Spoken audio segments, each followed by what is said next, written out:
Look, ice cream lovers, I know a lot of Australians that say look at the end of everything.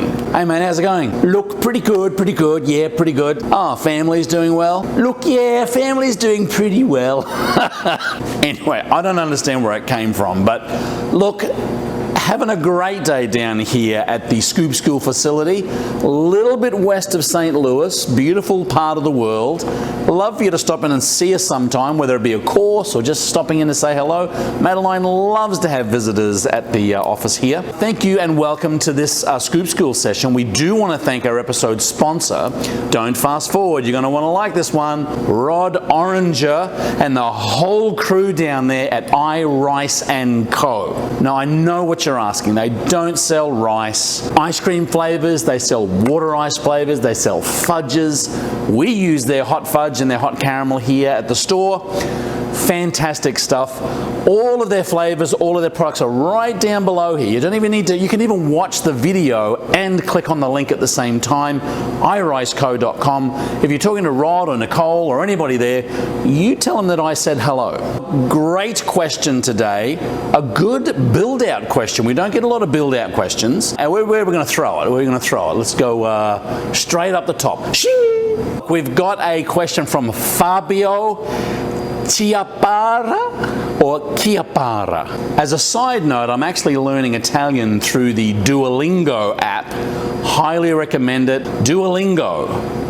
Learn Italian while you're sitting on the toilet or in the bath. Oh yeah, they're not the sponsor. iRice is the sponsor, but it's a great product. Anyway, Fabio asks, how high should a counter be to place a countertop soft serve machine on it? Fabio, mate, great question. And it does depend on where you are in the world. We've got a lot of people watching our content from all around the world. But here in the United States of America, there are some regulations as to how high this spigot should be. So if we get out our handy dandy I would recommend having a tape around the store at any given time. If you've got like a toolbox or somewhere, it's always good to have one in here. Now, the American Disabilities Act says that this spigot on this soft serve machine, and we're talking specifically about soft serve machines, countertop soft serve machines, the spigot needs to be around about the 48 to 50 inch mark. 48 to 50 inches. So what does that mean so far as your floor standing soft serve machines versus your countertop? Well, you'll find that anything manufactured after a certain date will almost certainly have these spigots on a floor model sitting at around that 48, 50 inch mark, just to make sure that, again, you may not be a business that has self-serve, but even your ice cream products here should be able to be accessed if you have an employee that has disabilities. So that 48 to 50 is kind of written in the law. It's kind of where it needs to be. Now the question is, well, can I just put a countertop soft serve like this Cappigiani Soft 151 on a regular counter? Well, a regular counter typically is about 36 inches high.